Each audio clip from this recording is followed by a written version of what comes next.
soalan jika saya memiliki satu soal sebagaimana yang Anda lihat di sini adalah jika terdapat satu unsur atau kuantitas maka yang diminta untuk bisa meninjau untuk kita bisa melakukan konfigurasi elektron tanpa meninjau tabel periodik. Sekarang kita coba buat bagaimana konfigurasi. Kita tahu bahwa untuk pengisian tabel periodik kita menggunakan 1S2, 2S2, 2P6, kemudian kita lihat di sini baru 10 elektron, 3S2 dan 3P3. Ya, tanpa kita melihat tabel periodik, maka kita akan dapatkan bahwa unsur terluarnya ada pada 3S2 dan 3P3. Karena elektron yang dimiliki mengisi suborbital S dan P, maka kemungkinan dia adalah golongan A. Dengan golongan A atau kita sebut dengan golongan utama. Untuk melihat periode dari unsur ini, kita tinggal menentukan bilangan kuantum utama. Periode ditunjukkan pada bilangan kuantum utama atau N sama dengan 3, maka kita bisa pastikan dia berada pada periode ketiga. Bagaimana dengan golongannya? Maka kita perhatikan di sini ada 2 elektron dan 3 elektron, maka kita akan dapatkan golongannya adalah golongan 5. Bagaimana dengan klasifikasi unsur? Apakah dia termasuk golongan logam, non-logam, atau metaloid? Nah, tanpa kita meninjau tabel periodik, maka kita belum bisa memastikan apakah ini logam, non-logam, atau metaloid. Nah, maka kita dapatkan untuk ketiga, pertanyaan ketiga terkait dengan apakah dia magnetik atau paramagnetik. Kita perhatikan di sini hanya diisi oleh 6 elektron. Karena hanya terisi oleh 6 elektron, artinya dia memiliki elektron yang tidak berpasangan, maka kita bisa mengatakan bahwa dia bersifat paramagnetis. Konfigurasi elektron juga tadi menunjukkan pada bagaimana bisa menunjukkan potensi pembentukan kation atau potensi pembentukan anion.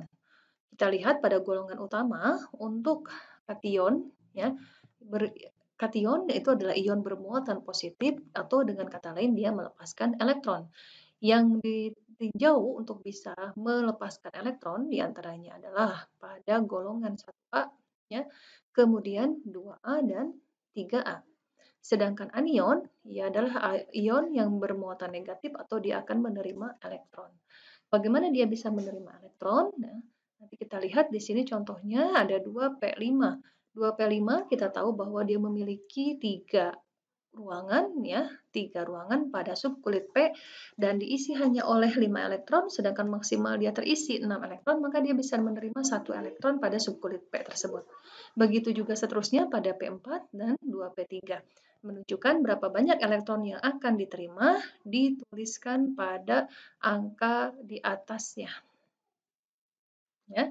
Nah, adapun golongan transisi ini memiliki potensi untuk membentuk kation, di mana pelepasan elektron tapi bukan dari subkulit 3D karena subkulit 3D-nya lebih stabil.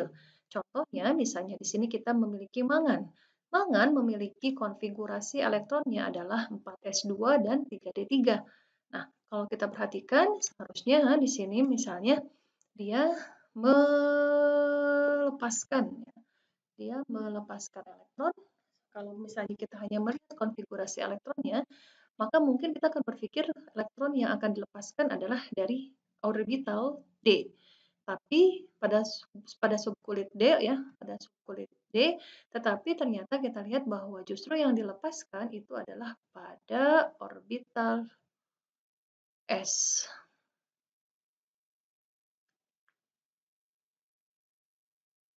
Sehingga ketika Mn menjadi Mn2+,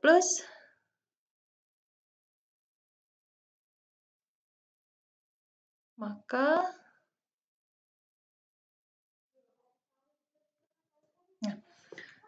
sifat fisik dan kimia unsur berkala. Sebagaimana kita tahu, Mendeleev itu melakukan sebuah pengorganisasian dengan menggunakan tabel periodik itu berdasarkan pada sifat fisik dan kimia unsur berkala.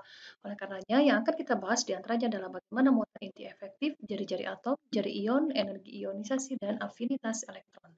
Sekarang kita akan berbicara terkait dengan muatan inti efektif. Bahwa muatan inti efektif itu berkaitan dengan bagaimana penapisan atau screening dan penembusan atau penetrasi dari elektron yang lebih luar di blok dari muatan inti oleh elektron yang lebih dalam. Nah, di sini kita lihat muatan inti efektif itu berhubungan dengan lapisan, tingkat penapisan, dan di sini Muatan inti efektif. Muatan inti, di pekan lalu kita sudah membahas bahwa inti ditemukan oleh Rutherford, inti memiliki dan elektron memiliki muatan negatif. Di antara muatan elektron dan muatan inti yang berbeda muatan ini akan terjadi yang disebut dengan gaya tarik elektron dan inti. Ya. Selain itu, antara sesama elektron sendiri itu akan mendapatkan gaya tolak antar elektron. Elektron sendiri tentu elektron pada kulit dalam dengan elektron yang luar itu akan memiliki energi tolak-menolak. Dan di sini kita akan lihat seperti apa penapisannya. Gaya tarik inti terhadap elektron yang berada di dalam kulit itu akan berbeda dengan elektron pada kulit terluar. Elektron kulit bagian dalam menghalangi tarikan anti-elektron ke kulit terluar. Elektron kulit dalam memberikan efek perlindungan atau penyaringan. Tarikan inti ke kulit terluar elektron sama dengan muatan efektif inti.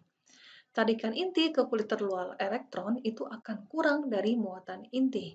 Dengan kata lain, muatan inti efektif itu akan ditandai dengan notasi Z apostrof sama dengan Z min S min Z efektif.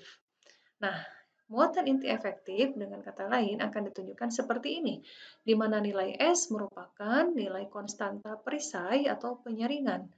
Menurut aturan Slater, elektron di kulit yang sama itu akan memberikan efek perisai sebesar 0,35, sedangkan elektron di kulit lebih dalam memberikan efek perisai sebesar 0,85.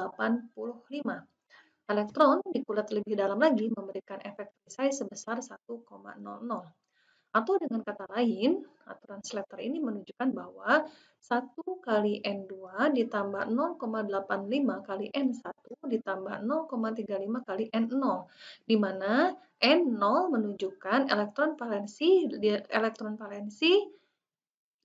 lain di kulit terluar yang sama. N0 adalah jumlah elektron pada valensi lain di kulit terluar yang sama. N1 adalah jumlah elektron di kulit yang lebih dalam atau dengan N1. N2 adalah elektron di kulit yang lebih dalam lagi atau N-2. Muatan inti efektif dalam satu periode akan meningkat dikarenakan unsur dalam satu periode memiliki penambahan jumlah elektron terluar meski memiliki kulit yang sama. Periode akan mengalami muatan inti efektif yang meningkat dikarenakan jumlah elektron valensi akan bertambah lebih banyak dibandingkan dengan yang sebelumnya. Elektron valensi, sebagaimana kita lihat, semakin dari kiri ke kanan dalam satu periode akan terjadi penambahan elektron, dengan kata lain akan menambah jumlah elektron yang memiliki nilai inti efektif sebesar 0,3. Sedangkan untuk satu golongan, muatan inti efektif itu akan berkurang dalam satu golongan. Kenapa? Karena dalam satu golongan kita tahu jumlah dari elektron valensinya memiliki jumlah yang sama tetapi memiliki jumlah kulit yang berbeda.